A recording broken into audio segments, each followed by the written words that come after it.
noches, ¿cómo están? Gracias por acompañarme en otro programa de Sentido Común, hoy con Víctor Hugo Morales. ¿Cómo estás? Bien, sorprendido. ¿Por qué? Porque hace poco estuve por acá. ¿Hace poco? Estuvimos charlando. Sí, pero fue el año pasado, pasó un montón de tiempo. Es más, hoy cuando venía para acá, digo, ¿cuándo lo entrevisté a Víctor Hugo? Fue el año pasado, una charla. ¿Vos sabés que yo te voy a contar algo? ¿Sabés por qué me contrataron para hacer Sentido Común? Por esa entrevista. Me pasaron a la semana por esa entrevista. Daniela Haddad me llama y me dijo, flaca, yo iba los sábados, que vayas en la semana. Acabo de ver en YouTube tu entrevista con Víctor Hugo Morales. Me encantó. Vas los miércoles, ¿te animás? Yo dije, sí, no te lo había contado. Y hoy cuando venía por acá, que me dijeron, ¿a quién entrevistas? A Víctor Hugo. Y me acordé que Daniela Haddad me había contratado en ese momento por la entrevista. Dice que le gustó, la vio en YouTube. Hacía mucho calor, así que debe haber sido diciembre. Hacía mucho calor, creo que era, sí, como un fin de año casi, ¿no? ¿Ha sido un año muy estresante para vos, Víctor Hugo? ¿Muy? ¿Estresante? No, interesante. ¿Interesante? Contame por qué. Yo desde afuera lo vi como interesante y estresante, pero contame vos por qué. Vivo la profesión apasionadamente, es lo que mi manera de vivir es con un eje muy fuerte en el trabajo. Hubo abundante trabajo, hubo buena pelea. Y algunas amarguras, pero muchas satisfacciones, algunas contras, algunas manifestaciones de afecto que desbordan, en ambos casos exageradas, pero yo convivo con eso desde hace mucho tiempo. Yo pertenezco al fútbol, he sido acusado de ser hincha por los de River de Boca, por los de Boca de River, por los de Independiente de Racing. Y he convivido con esa acusación normalmente falsa sin ningún problema. Pero es más fácil, ¿no?, que alguien te critique o te cuestione por un tema de fútbol a que alguien te cuestione por un tema ideológico, político, por tener puesta una determinada camiseta. Por lo ideológico estoy muy de acuerdo que ocurra. Me gusta, me encanta la discusión ideológica. Aquellas que son acusaciones personales solamente estimulan el deseo de defenderte y demostrar que son falsas. ¿Pero te da amargura eso? ¿A eso te referías cuando decías amargura? Creo que en algunos casos cuando la injusticia es muy despareja, yo peleo contra gente que tiene una llegada a 20 o 25 millones de personas y yo llego a lo que un programa de televisión de 3 puntos y un programa de radio a 300.000 personas cada día. Estoy en un déficit de 19.500.000 personas según mis cálculos, es decir, hay 19 millones de personas que saben una verdad entre comillas que otros cuentan y un público mucho más reducido que sabe también mi versión de los hechos y que me cree, presumo. Dependo de que en esos 19 millones de personas haya mucho que no les crea a los demás, que creo que esto sucede bastante, y después me digo que lo que me importa es que cierta gente que cree en mí desde el punto de vista profesional no tenga motivos para dejar de confiar. Y en ese sentido creo que más o menos puedo pelear dentro del ámbito que a mí me importa. Después hay mucha gente que puede pensar mal de mí, pero no me interesan. En líneas generales hay sectores sociales o lo que fuere que no son para mí tan... Es decir, si de mí la gente de la izquierda tuviese objeciones, me dolería. La gente de la derecha, me parece lógico que me combata, porque yo he combatido toda la vida contra la derecha en todos los órdenes, en cada paso que he dado en mi vida, aún en un simple relato deportivo. Y la ley de medios vino a... Digo, hoy leí algunas cosas sobre vos y leí algunos Twitter y demás de mucha gente que opina. La verdad es que a mí igualmente me llama poderosamente la atención la agresión, la agresividad de mucha gente con vos, con la Nata, con Clarín, con el gobierno. En general, siento que nunca la crítica termina de ser constructiva. Quiero decir, la gente se pone en un rol de dedito y de juzgar. Y ahora te voy a decir lo que me pasó cuando conté que te entrevistaba hoy a vos. Pero quiero decirte antes que no importa esa gente. Sí, no importa. No existe un anónimo. Pero el uruguayo, volvete y habla de política en tu país. No tienen peso. Chupa media del gobierno. Esas cosas no tienen peso, pero no te joden. No, para nada. En absoluto. ¿Nunca? Me parece... El día que estás con las defensas bajas... En el mundo hay gente que es despreciable. Cualquier persona que se remita a un anónimo para pronunciarse en su vida, que emita un juicio sin asumir riesgos, es despreciable. ¿Por qué habría de preocuparme por gente que yo despreciaría, con la que nunca quisiera en mi vida ni cruzarme? Con la ley de medios, ¿qué pasó? ¿Te sentís el abanderado? Hoy, ¿sabes lo que me sucedió? Y a mí me asusta un poco esto que te voy a contar, no ahora con vos, sino en general. Cuando entrevisté a la Nata el año pasado, a mí me gusta escuchar, yo soy periodista, me gusta escuchar todas las voces. Y no entrevisto para juzgar, puedo polemizar, puedo debatir, puedo coincidir o no, pero no digo que está bien o que está mal, la gente saca sus conclusiones siempre.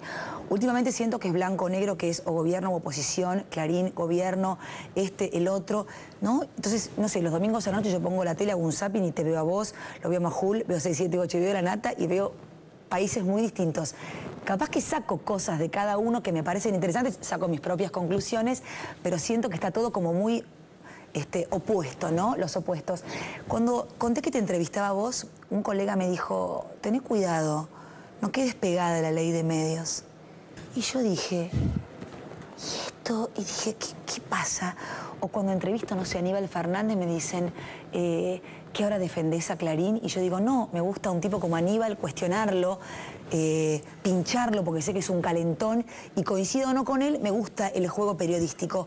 Cuando me dijeron, ay, cuidado, que podés quedar pegado a la ley de medios, dije, ¿qué nos está pasando? Bueno, que estabas hablando con una pobre persona, para empezar.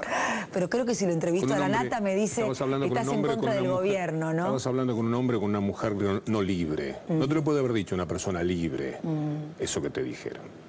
¿Vos crees? Absolutamente. Son personas que están atrapadas en una coyuntura, en una miseria muy especial. Vos podés preguntarme por la ley de medios o por lo que quieras y no veo por qué esto afectaría tu carrera o tu nombre. Absolutamente, pero ¿no sentís que en el medio está pasando eso? Y lo digo por vos, con la ley de medios o con la Nata, que voy en contra del gobierno. Quiero decir, ¿no se puede volver al periodismo o al debate o a pensar distinto? A mí me gusta pensar distinto y hablar con gente que tal vez piensa distinto a mí. Y no por eso soy mejor yo ni es peor el otro. ¿Qué nos pasa? Que no se puede llegar a un diálogo, que no podemos hablar como personas civilizadas. Todo es pelea. Hoy lo escuchaba a Julio Alac como enojado y contaba las cosas y las modificaciones y el tema de la justicia y el juez y Clarín. ¿Por qué te pareció que estaba enojado? Lo noté como que estaba enojado y después veo los spots de Clarín, ¿viste? Y entonces es, nosotros somos independientes del gobierno y no de vos. ¿Quién miente? ¿Quién dice la verdad? Es fácil, tendrías que saberlo. Bueno, ya tendrías la responsabilidad de saberlo. Estamos hablando de una mafia contra un gobierno elegido por el pueblo, al que podés cambiar cuando quieras. Absolutamente. Estamos hablando de una mafia a la que no podés cambiar. Mucho menos en este estado de cosas, que hace 30 años o más que se robó empresas con las manos pegoteadas de sangre, que ha digitado la caída de presidentes como Alfonsín, como de la Rúa, el ascenso de presidentes como Duhalde, como Menem, que ha determinado en función de sus intereses la vida política y yo te diría hasta cultural del país. Una mafia que o te da protección o te provoca que yo tenga. El otro día pedí un poco lo que han escrito de mí en este tiempo, porque yo no tomo nota, yo no leo nada. ¿No lees Eso nada me preserva, para tu salud mental? No, posiblemente. Porque cuando vos lees algo que es muy negativo, te llenás un poco de No, por eso te decía lo de los rechazo. tweets, que aunque es gente anónima, si uno se engancha con eso, pero ojo, digo, eso le pasa, a todo el mundo le pasa. ¿Cómo alguien puede ver anónimos? ¿Cómo alguien puede ver esos foros que son cloacas? Son tremendos. Bueno, pero pasa algo... Vos decís tremendo, pero tremendo es una palabra amable para esa gente. Sí, pero pasa algo que es curioso, ¿no? Y lo hablaba con Beto Casera el otro día, y lo hablamos siempre con Beto, con la gente que... Dicen, yo doy una entrevista para un diario, o levantan algo que dije en televisión, y de repente hay gente que pide, por favor, evítame los comentarios, porque te doy mi tiempo, te doy una hora de mi tiempo, para que finalmente cuando termino la gente me insulte, me putee desde el anonimato. Bueno, esa es la vergüenza de los medios de comunicación, incluido la radio donde yo trabajo, porque han recurrido a eso como un espectáculo. Sin ética, sin estética, sin escrúpulos, sin pudores. Todos los medios de comunicación que permiten tener foros donde la gente dice lo que sabemos que dice, han traicionado la esencia de la profesión, en nombre de libertades con las que siempre se procede para abusar. En nombre de esas libertades han hecho un verdadero desquicio y lo hacen intencionadamente para que la gente recurra a un foro para ver qué opinan de una nota. Y te ponen la nota a veces sin siquiera opinar el medio. Lo hacen y se la dejan a la gente para que la gente entregue su canibalismo, su desprecio, su odio y su pobreza intelectual. Que alguien tenga un medio así, yo que no tengo un medio, pero tengo un programa sobre el que tengo poder de edición, del que me siento dueño, y que sé que yo jamás procedería de esa forma, y que no lo hago, y que llevo 6 años, estoy convencido de que estamos hablando de gente que se ha degenerado, que ha perdido por completo la chaveta. En consecuencia, en esa medida que ellos dan de su ética y de su estética, está el propio reproche que algún día le formulará la sociedad. Decías que hace poco pediste algunas notas, me decías recién, que hablan de vos o que has hecho, no sé. ¿Qué te pasa cuando lees cosas sobre vos? Decías que las evitás hasta por una cuestión de salud mental. ¿Qué cosas leíste de vos que alguien escribió, que dijo, de vos que dijiste? ¿Y esto qué quiere decir? ¿Qué me ponen? Este no soy yo. ¿Te pasa cuando lees cosas sobre vos? Yo tengo una página donde no existe, sin insultar la inteligencia de nadie, ningún tema que no tenga respuesta. Lo que sucede es que a veces te podés poner a desmentir hechos que son irrisorios. Es decir, habla a favor del gobierno porque le dieron 10 millones de dólares. De las usinas de Mañeto salió un mail, en la calle Perú, un mail que llegó a 4 millones de personas, a las que le dijeron que yo había recibido 10 millones de dólares para pensar como pienso. Por encima de que llegó un mail que habías cobrado 15. 15 millones. Alguien se quedó con 5 palos. Sí, alguien tomó 5 en el camino. Cuando ocurre una cosa así, si vos pones un empeño demasiado importante en desmentirlo, creo que estás perdiendo el tiempo, porque eso no lo puede creer ninguna persona bien nacida, ninguna persona inteligente, ninguna persona que sepa analizar, bueno, pero ¿cómo le dan 15 millones de dólares? Que los tiene en una caja de zapato y lo van distribuyendo para una persona que tiene el tercer programa de radio y un programa de televisión de 2 o 3 puntos, en el mejor de los casos. ¿Cuánto le darían entonces? ¿Cuánto le ofrecerían a los dueños de los medios? Cientos de millones de dólares. ¿Quién los da? ¿De dónde los sacan? ¿Y por qué ellos no toman ese dinero para ellos? ¿Para qué lo van a invertir en otras personas? Es todo tan estúpido que nada más recorrer la explicación de refutación es incómodo, es casi una torpeza. Pero de todas maneras, yo pongo a disposición de la gente, en mi página y en todos lados, cuánto gano, la poca necesidad que gracias a Dios tengo. Yo me he hecho una persona rica, si se quiere, con mi profesión, pero hace muchos años, que no tiene la mínima necesidad. Si la tuviera, estoy seguro que no me comportaría de una manera distinta, porque además yo construí mi bienestar económico desde el lugar de la refutación del poder. ¿Por qué habría de pasarme el poder si toda la vida se sabe que hasta los 60 años he procedido de esa manera? ¿A quién tenés que explicarle que de buenas a primeras y porque sí, sin ninguna necesidad ni material ni profesional, porque conocido bastante soy, una persona pueda transformar y convertirse en un delincuente al servicio de alguien? Pero además está la refutación de mi propio programa. Mis programas no están alineados para el gobierno. Todos los días tengo, o buena cantidad de días al mes, tengo temas en los que no estoy de acuerdo con el gobierno. ¿Cuáles? ¿Cuáles son, Víctor Hugo? Las ART, la ley antiterrorista, el acuerdo con Monsanto, el voto extranjero a partir de los 2 años, yo creo que tienen que ser más, el voto juvenil obligatorio contra el que estuve, para decirte algunas cosas de memoria, debe haber algunas más en las que tengo una posición, en la discusión sobre si las empresas deben repartir ganancias con sus trabajadores, estoy del lado de Moyano y no de la presidenta. Yo creo que a las empresas nunca las van a seducir por las buenas, hay que marcarlo por una ley, y en ese caso opino parecido a Moyano. No han escuchado en mi programa seguramente ningún ataque que tenga que ver con la pelea Moyano-Gobierno dirigida hacia Moyano. El programa es extraordinariamente libre. Yo soy una persona que disfruto de mi libertad. No tengo contacto con el poder. Le di a la mano a la presidenta 10 segundos una vez en la presentación del libro de Paenza. Me lo contaste el año pasado. Sí. Es más, me contaste nunca lo que me tomé llamó... un café con Aníbal Fernández, que es un personaje que me interesa. He hablado por teléfono alguna vez. ¿Por qué te interesa Aníbal? Porque es muy inteligente, porque sabe mucho, porque es el más preparado de todos los políticos de la actualidad. No hay un no lo podés tomar en falsa escuadra en el conocimiento de la ley o de la problemática que existe. Entonces es interesante el ejercicio de hablar con una persona así. Pero nunca he tomado ni un café, he tomado 2 veces café con tomada, en épocas en las cuales teníamos discrepancia con el gobierno en un tema que duró muchísimo, que fue la 125. Comí una vez con Vudú, una vez con Bocio, un par de veces con Tristan Bauer, o 3 veces con Tristan Bauer, 2 veces con Randazzo, 4 veces con Macri, más de una vez con gente normalmente invitado, es decir, yo nunca he tomado la iniciativa para tener contacto con nadie, yo no tengo ni mínimo roce con el poder, no me interesa algún tipo de vida que está muy por afuera de la posibilidad de tener vida social de la que a mí no me interese mucho. Me dejaste picando Vudú. ¿Quién es Vudú?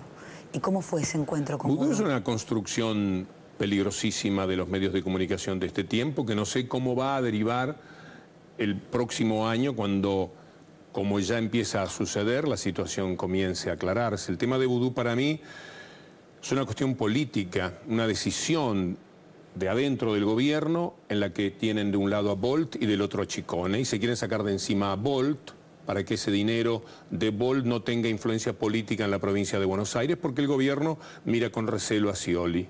Con mucho. Y dicen, justificadamente, ¿Por Scioli, qué? porque ¿Por qué? no, pues Scioli a lo mejor es una buena persona, pero no es para nada una continuidad política de la idea del gobierno. Pero no es el candidato natural en las elecciones del 2015. Candidatos naturales hay muchísimos. ¿Cuáles? Pero no de la idea del gobierno. ¿Pero cuáles son los candidatos? ¿A quiénes ves? Los hablemos después, no me pases por todos los temas de golpe. Yo me voy acordando y vuelvo a Vudú, yo vuelvo a todo. ¿De qué estábamos? Bueno, vayamos a Vudú, vayamos a Vudú. Estaba diciéndote que de un lado tienen a Bolt, del otro Ciccone. Sí.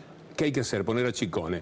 Está quebrada. Alguien dijo, bueno, arréglenlo. Supongo que es así y que el tema es vulnerable políticamente.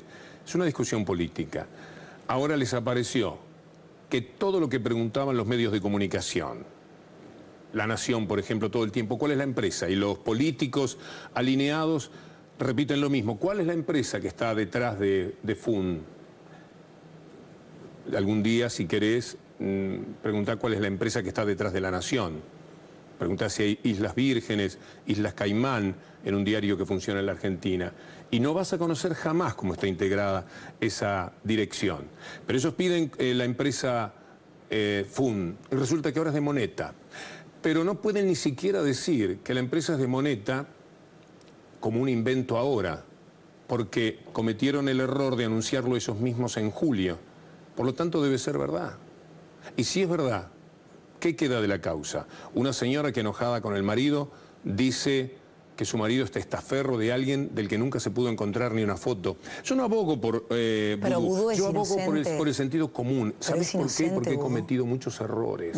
He acusado a gente y me he tenido que morder la lengua. Y me he sentido muy mal, porque cometer una injusticia contra el honor de una persona es una cosa demasiado grave. Estamos muy livianos en eso, en la apreciación genuflexa que tenemos frente a los medios de comunicación, que pueden decir de cualquier persona una construcción, construyen el personaje. Y yo, que soy una construcción, lo sé perfectamente porque lo he sufrido en carne propia. ¿En qué soy una construcción? ¿En qué soy un hombre del gobierno? No lo soy, no tengo nada que ver. Va mi honor personal, van mis ojos, va mi vida, va mi familia en esta postura. Soy un hombre absolutamente libre. A mí me gusta, de todas maneras, lo que deben pensar en el gobierno de mí. Me deben tener mucha admiración algunos, porque ellos saben que no hay relación. Y ven cómo me acusan y cómo me apalean, porque yo estoy a favor de la ley de medios. ¿Sabes cuánto hace que yo hablo de la ley de medios y del fútbol para todos? Fuiste como uno de los primeros, ¿no? Cuando empezaste. 20 años, 22 años. Cuando empezó la compra de Radio Mitre. Más o menos en esa época, ya tengo testimonios que salen todos los días en la radio, en mis programas, año 91, 93, 95, 98, siempre diciendo, a veces un poco más acá, ya que eran directamente una mafia. Cuando se robaron el fútbol a partir de 1994, yo sabía que eran una mafia, que le daban protección a los dirigentes que les firmaban lo que ellos querían y atacaban, como Al Capone, que te mandaba una persona al supermercado y decía, venimos a ofrecerle protección. Pero protección, ¿por qué si no tenemos ningún problema? Por el que van a tener si no aceptan la protección. Y de esta manera ha procedido el Grupo Clarín durante todos estos años. Se quedaron con el fútbol, con Fivertel, con el papel. Son dueños absolutamente de todos. No hay nada que me puedas mencionar. Yo te vi en el programa cuando le preguntaste a Aníbal Fernández. ¿Todo es Clarín?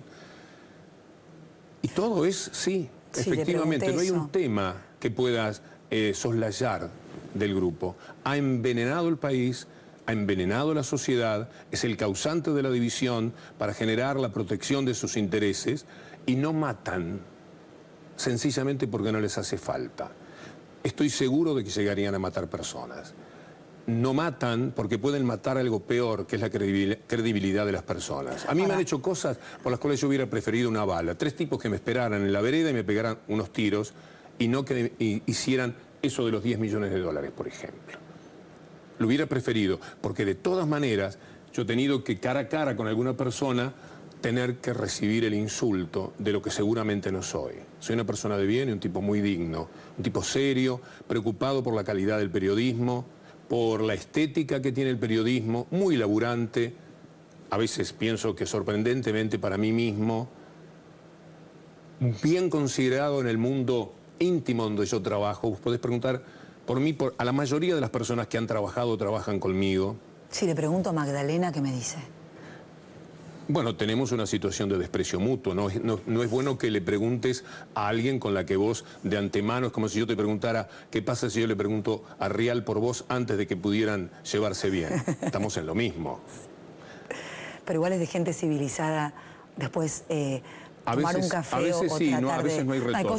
Si la acusación es de que sos, la acusación es que dijiste furcios o que te equivocaste en algo, sí. Si la acusación pasa por dar a entender que vos sos una persona comprada por el gobierno, no tiene retorno.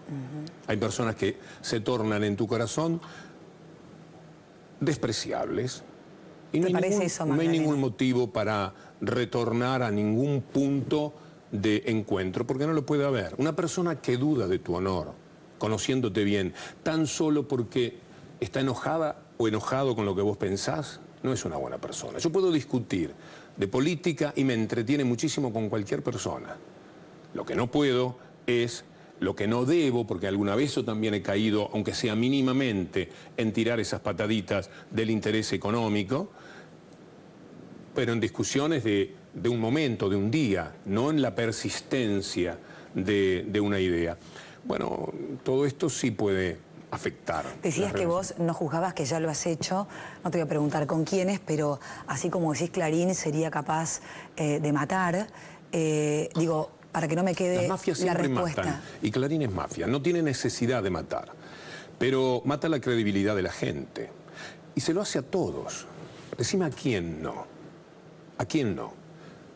Yo veo muchos radicales que se olvidan de todo lo que este grupo le hizo a Alfonsín, defendiéndolo a capa y espada.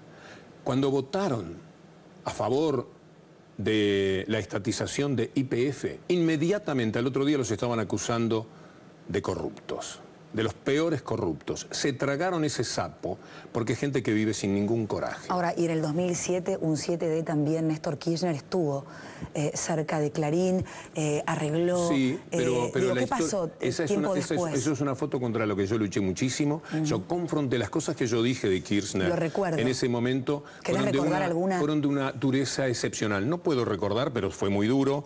Y estuve muy enojado. Era la foto. La película dice que ese señor en determinado momento, cuando se sintió un poco más fuerte, en el mano a mano con ese poder que él sabía que era el más grande poder del país, decidió confrontar con ese poder. Y ese coraje que hay que tener para enfrentarte a la mafia, que te golpea sin darte la cara, te golpea por todos lados de la peor manera, te golpea porque tienen gente en la justicia, gente en el periodismo, gente en la política, y todavía no le hacen falta gángster, pero también los puede tener. Cuando vos te enfrentás a eso, tenés seguramente, desde el lugar de poder, que vos tenés muchísimo coraje. Y entonces, todo lo que yo critiqué a ese hombre y toda la objeción que me mereció cuando en diciembre de 2007 firmó lo de Multicanal y Cablevisión, y yo sentí durante mucho tiempo que eso era lo peor que se podía haber hecho. Antes ya lo criticaba, cuando recibió en Casa de Gobierno a Grondona y Ávila, para felicitarlos porque permitían transmitir el fútbol en directo, que era una vieja pelea mía de los años... del año 2000 por lo menos, cuando estuve en el Senado hablando con los de Clarín sentados ahí y con todos esos intereses de por medio, y yo sabía que era algo que correspondía que se hiciera. O sea, que motivos de crítica con los gobiernos, con Alfonsín. ¿Sabe las cosas que yo dije y dijimos todos del Pacto de Olivos de Alfonsín? Y después pasaron los años y resulta que no era una locura lo de Alfonsín. Los hombres no pueden ser juzgados tan fácilmente en tiempo presente. Los gobiernos. Yo estoy contra la ley antiterrorista. Lo que pasa es que la discusión duró un día. Si hubiese durado 3 meses, como la 125, hubiera estado 3 meses contra la ley antiterrorista, que no me parece buena. Implica que puedo tomar distancia esa vez, pero estoy a favor de otras medidas del gobierno. Estoy a favor, por ejemplo, de las AFJP, de la estatización de las AFJP. Con los gobiernos uno va y viene, con lo que no hay posibilidades de volver es con quienes no producen hechos nuevos, salvo hechos mafiosos, como con Clarín. Si vos estuviste contra Clarín, vos no tenés manera, porque no hay un cambio. Vos podés estar contra un gobierno, porque el gobierno está en el centro o a la derecha. Ese gobierno se va corriendo un poco a la izquierda, está ocupando los espacios que vos siempre soñaste, está dando asignación universal por hijo. Caramba, esto lo quería yo.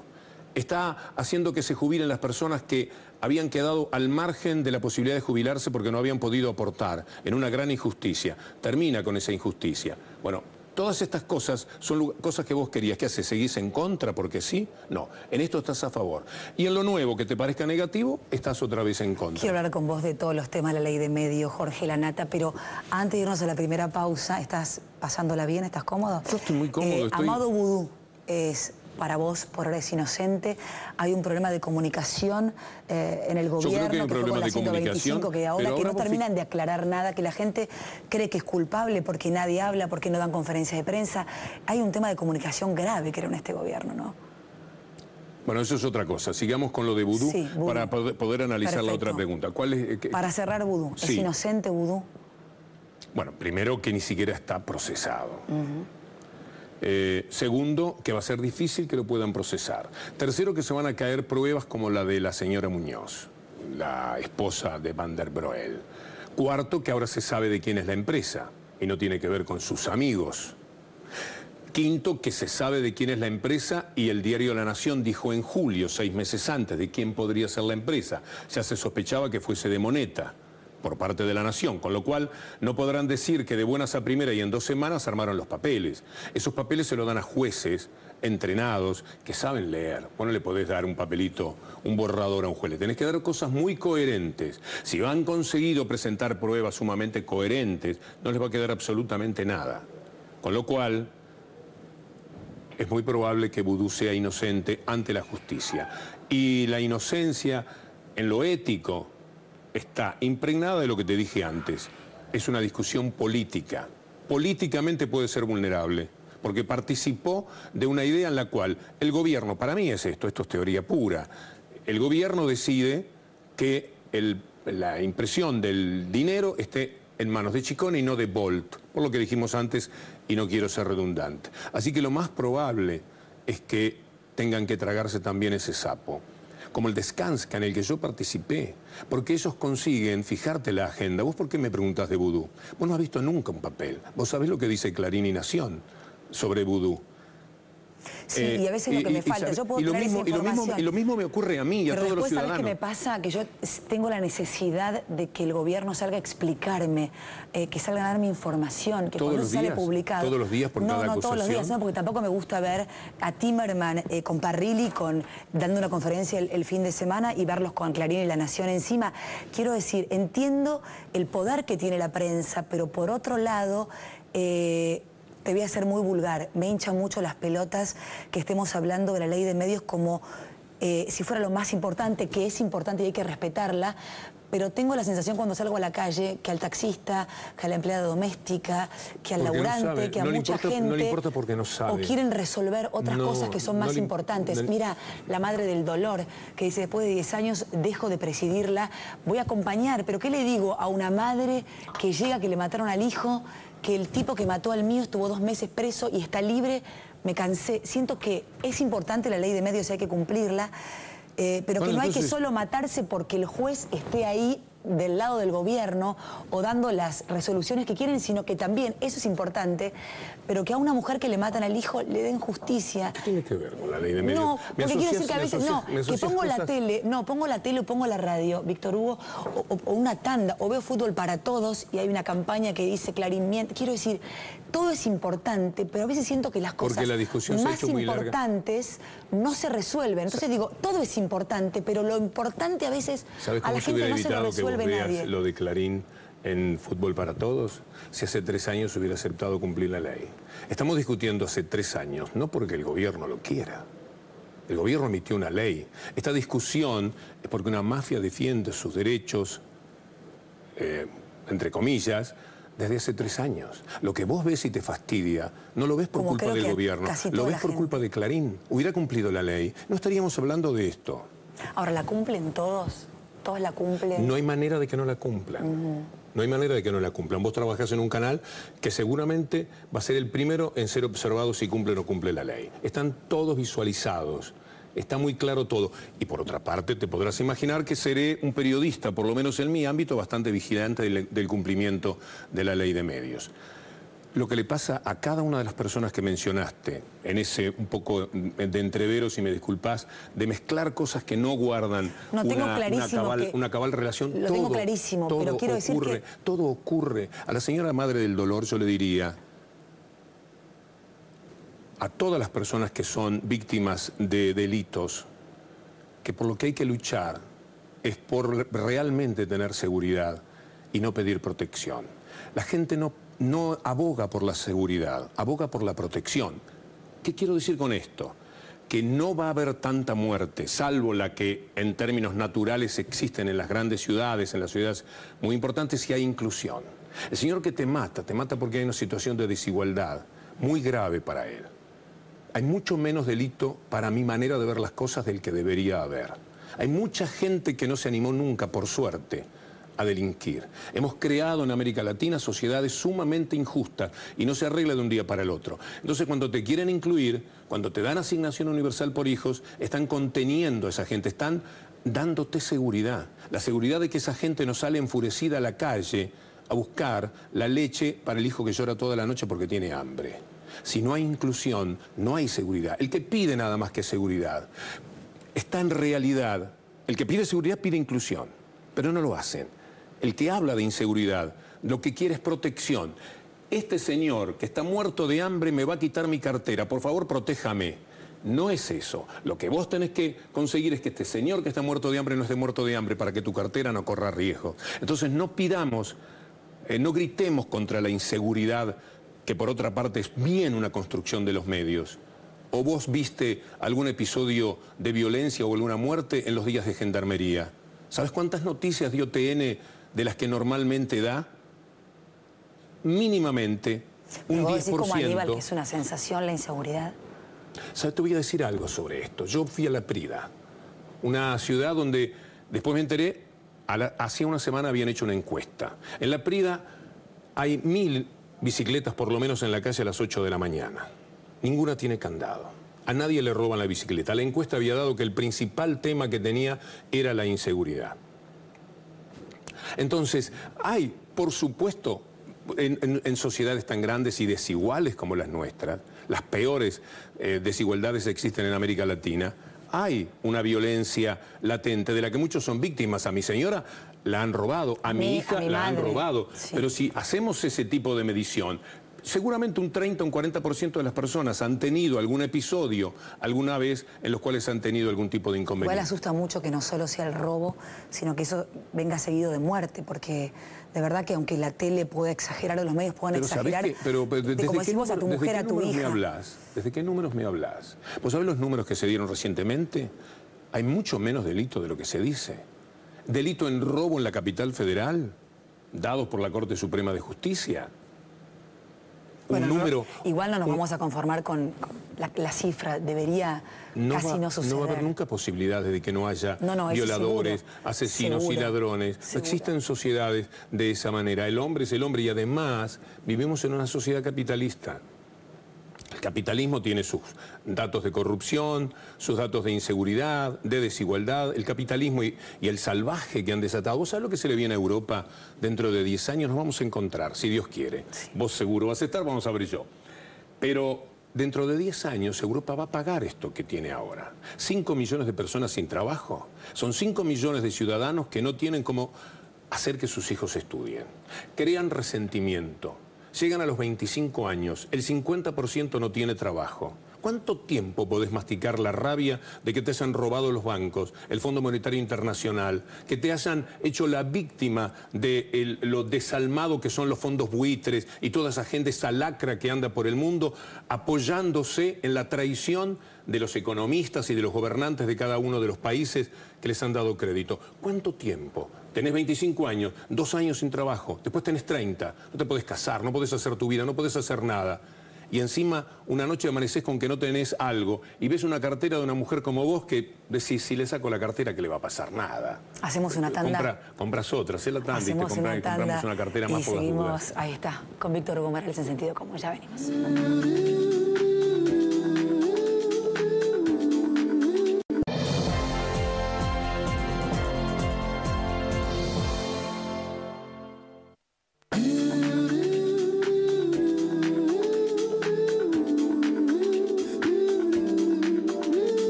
Con Víctor Hugo Morales, el segundo bloque, bueno, hasta en el corte, hablando de todos los temas. Hemos hablado mucho en estos 30 y pico de minutos. Para mi gusto yo hablé demasiado. ¿En serio? Voy a ser más breve. No, está bien, estuvo correcto.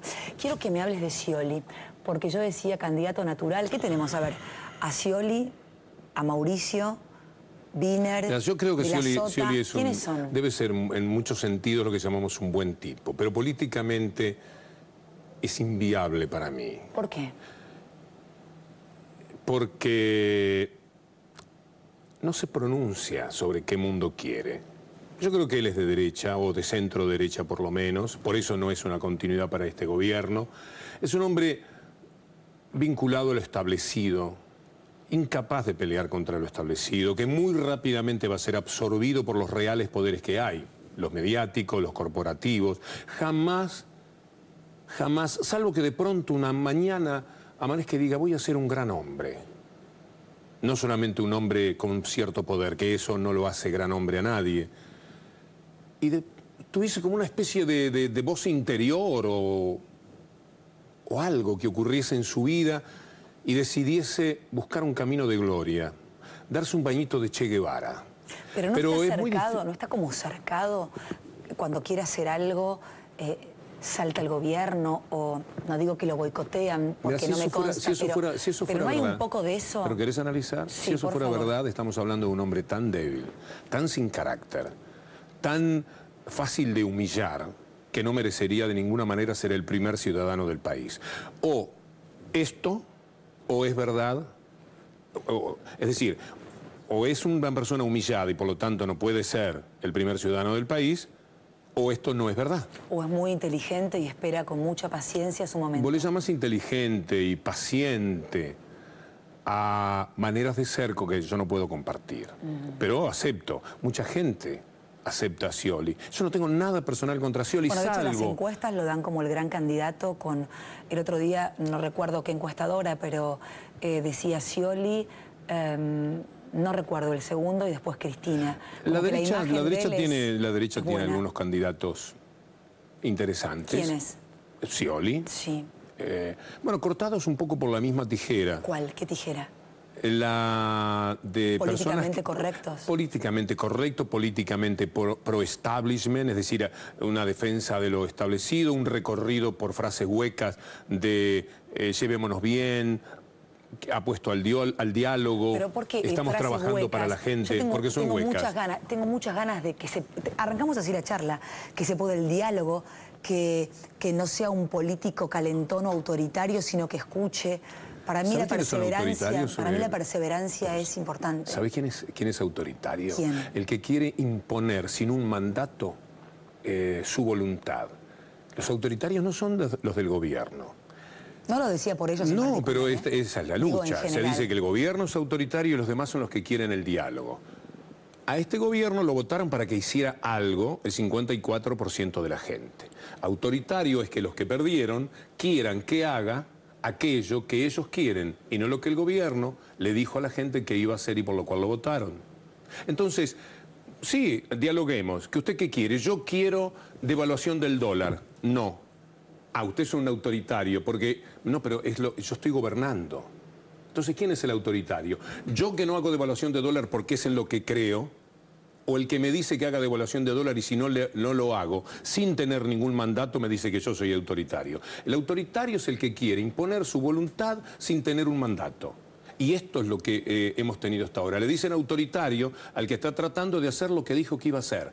Después vemos si bien, mal o regular. Y no lo votamos la próxima vez si se terminó la historia. Autoritario es que el que, teniendo el 15% o el 2% de la aceptación de la gente, le dice al gobierno qué es lo que tiene que hacer. ¿Ya hablas de Lilita Carrió, por ejemplo? Para ponerle nombre, si querés, sí, Lilita. Sí, para ponerle nombres. Cuando dije el 2%, seguramente yo pensaste en Lilita. Sí, pero me refería en general. Pero bueno, Lilita es una de las personas que cuando habla con su crucifijo y mirando a los monitores y buscando la aprobación de su equipo, dice cosas y llora y uno siente que se inmola y que estamos gobernados por el mismísimo demonio. Después uno ve el 2% y uno dice, bueno, la gente no la sigue tanto, pero dice cosas muy fuertes, dice que ella denuncia lo que después, más adelante, se está viendo y la última vez la vi en TN llorando. Nunca se vio todavía lo que ella denuncia, pero puede ser, si tenemos un poco de paciencia. No te cae, Lilita. Lilita, yo era la persona que hubiese votado en 2 o 3 periodos de las elecciones, porque yo la visualizaba como una persona de izquierda. Mientras así la veía, era ella la que yo hubiese votado. Además, aunque un gobierno sea de izquierda, un gobierno siempre tiene aspectos más vulnerables. Y si vos tenés una izquierda de alternativa, podrías pensar que mejor esa izquierda de alternativa. Y además uno periodísticamente tiene como un mecanismo de defensa, a veces, para no hablar a favor del gobierno y que haya confusiones. Pero después es indudable que se corrió para otro lado, a otro tipo de intereses, según mi manera de ver las cosas. Por ahí yo estoy equivocado, pero no es ya aquella persona que políticamente yo visualizaba de una determinada manera. Hace poco intentaron el diálogo por el tema de la basura, Scioli y Mauricio Macri. Ya me dijiste lo que pensás del gobernador de la provincia de Buenos Aires. ¿Qué pensás de Mauricio Macri? ¿Lo ves como candidato en el 2015? La derecha siempre es vacía. La derecha es Capriles. No pueden decir nada, porque vos no podés decir en tu discurso, yo quiero un mundo desigual. No podés decir, yo quiero que unos tengan y otros no. La derecha es Capriles. La derecha, Capriles es derecha, el señor Nieto es derecha, Macri es derecha, naturalmente. Conciben al mundo desde la libertad de mercado. El mercado es este. Y estos son los ciudadanos. El que llega primero, el más fuerte, el más grande gana y los demás que la miren.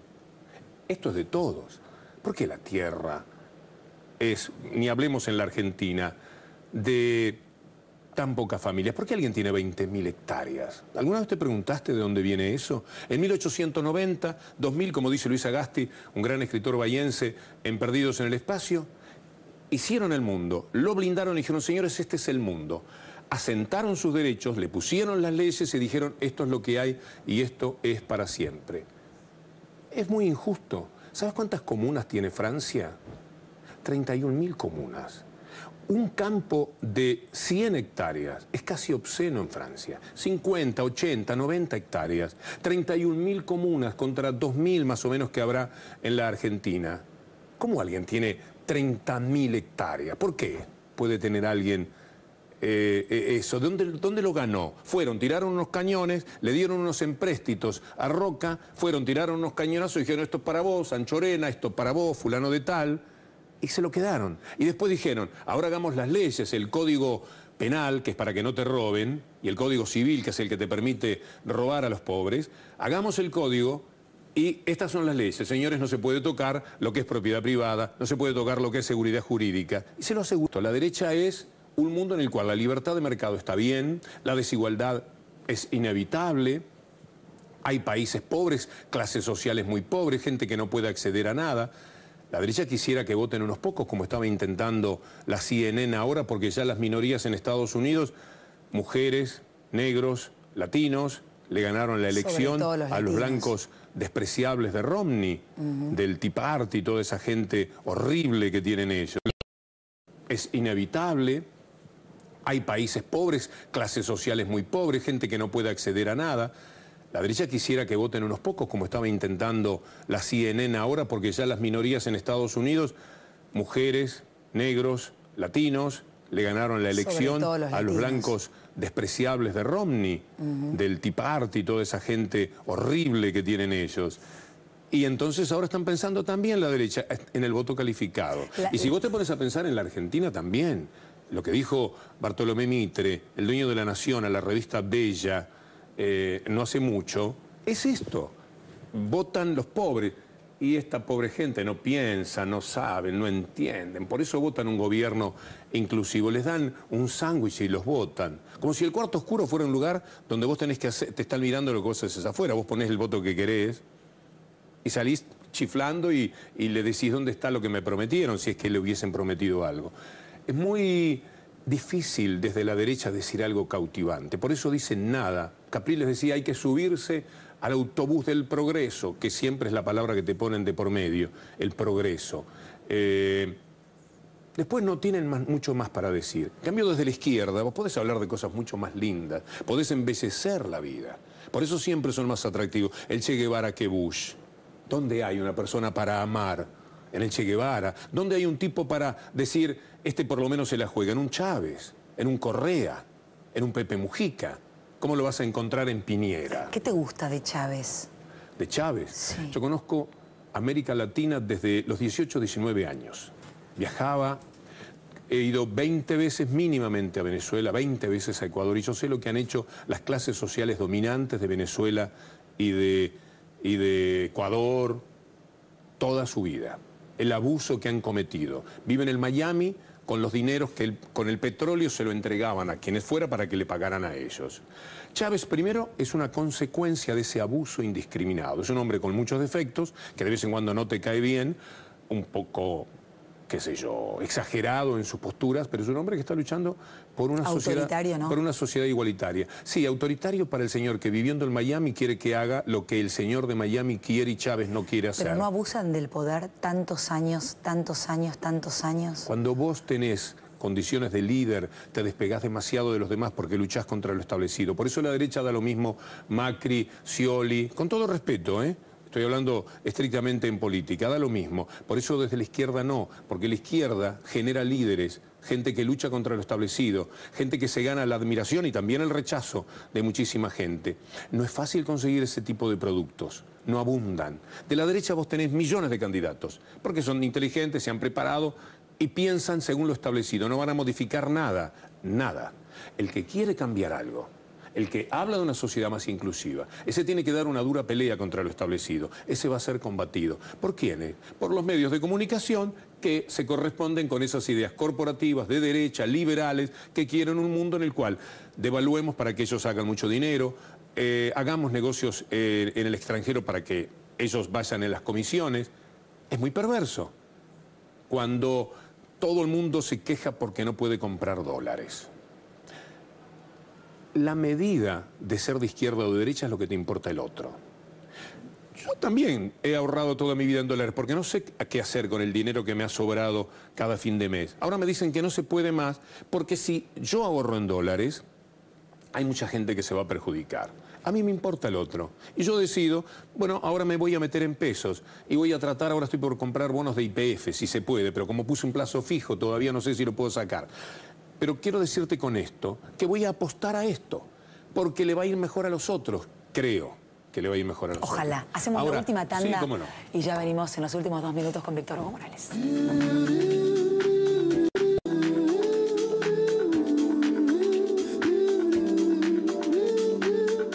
Bueno, nos quedan pocos minutos, me quedaría hablando mucho más, muy interesante de verdad. Se viene la reforma de la Constitución, ¿te la imaginas a Cristina con otro mandato o ya suficiente? Y de ella no seguir y de no cambiar la Constitución, ¿quién de su ala podría ser uno de los candidatos? Bueno, este es un defecto del gobierno, no ha generado una persona un tipo capaz, inteligente, lo hemos mencionado, es Aníbal Fernández, pero tiene la limitación de haber peleado mucho, de haber combatido mucho, está visualizado como un tipo difícil. Guerrero. A Vudú, aunque salga bien parado de esto, el destrozo que han hecho con su vida políticamente lo hace muy poco viable, tendría que ser una vuelta de tuerca absolutamente inesperada. Abal Medina es visualizado como demasiado joven, está además en la lucha diaria desgasta. Entonces, para nombrar algunos, Randazzo es un personaje que puede ser muy interesante porque además es muy fiel a lo que este gobierno quiere. Podría ser, es joven, es un candidato absolutamente potable, pero todavía no hay. Porque a una líder de la personalidad de la presidenta o la que tenía Kirchner es muy difícil que vos puedas encontrarle un igual. Es una dificultad también para Chávez, va a ser una dificultad para Correa. Fue una dificultad para Mitterrand, fue una dificultad para el Frente Amplio. ¿Vos te crees que el Frente Amplio saca al Pepe Mujica en la próxima elección, porque el Pepe no va a seguir, y pone a cualquiera? No, va a poner a Tabaré, porque sin Tabaré no gana, porque ese es el líder. Y en consecuencia no es nada fácil construir esas personalidades de tipos que están demasiado jugados, que cruzaron el Rubicón. Pasar el Rubicón, pelear contra lo establecido, salir del lugar de pertenencia social que la gente tiene es una cosa muy difícil. Así que al gobierno, como déficit, entre otros, porque no todo es plausible, le veo la dificultad de generar una continuidad para Cristina Fernández. La última, y en 30 segundos, las declaraciones de Correa, recién lo mencionaste el otro día con respecto a la... Y admirable en todo lo que dice de los medios de comunicación. Fui a La Plata, fui a aplaudirlo, fui para dar testimonio de mi condición de latinoamericano que sabe que esos hombres están luchando por una América Latina inclusiva y soberana, que no viva de rodillas frente a los poderes internacionales y sobre todo a los poderes económicos internacionales. Derrapó en lo que dijo sobre el tema de Irán, porque él habló como si estuviese en las Naciones Unidas. Entonces sí, él puede mirar lo que le pasa a Libia y lo que le pasa a la Argentina, pero está en la Argentina y él debió compadecerse instantáneamente del padecimiento que ha provocado ese tema aquí. Vos podés decir en un foro internacional, miremos las Torres Gemelas, pero también miremos los asesinatos de Bush y de Estados Unidos en Irak. Podés pedir para mirar las dos cosas. Ahora, si vos estás referido en una pregunta a lo que ocurrió en las Torres Gemelas, ahí hay asesinos y vos tenés que pronunciarte enfáticamente contra estos asesinos. Después buscamos el foro internacional donde miramos al mundo y decimos, pero también hay asesinos y son peores todavía en quienes atacan a Irak y han matado 80, 100, 200.000 civiles, no se sabe exactamente cuántos han matado, contra 3.000 que murieron en las Torres Gemelas. Pero no es una cuestión de cifras, yo creo que fue una pena. Sí. Creo que no se preparó para una respuesta de calibre internacional porque él tiene una cercanía con, sí, provocó muchísimo con Irán. Sí, de todas maneras la reacción ha tenido un pronunciamiento tan enfático de la DAIA y de la AMIA como me hubiese gustado verlo, con los mismos reflejos en otros exabruptos que tardaron muchísimo en reaccionar, como los que se han escrito en más de una ocasión en el diario La Nación, por algún escritor o por algún periodista, y tantas otras veces que si la acusación o si el desprecio viene desde los sectores de la derecha, no son tan rápidos para reaccionar como en esto. Estoy de acuerdo con que reaccionen, pero solo quiero marcar que tienen que tener la misma atención para todo lo que signifique una agresión a la comunidad judía, que excede a la comunidad judía. Es una agresión a todos nosotros. Sí, bueno. A mí lo de Correa no me dolió porque sea judío, aunque tengo simpatía por el pueblo judío. Me dolió porque no hubiese querido que Correa dejase este dato de su paso por la Argentina que mata todo lo demás que hizo, que fue extraordinario, porque yo estuve en La Plata y su discurso señalando lo que son los medios de comunicación en América Latina, me invitaban a aplaudirlo, qué sé yo, hasta este momento. Muchas gracias, Víctor Hugo. Un placer. Hasta la próxima semana con Más Sentido Común.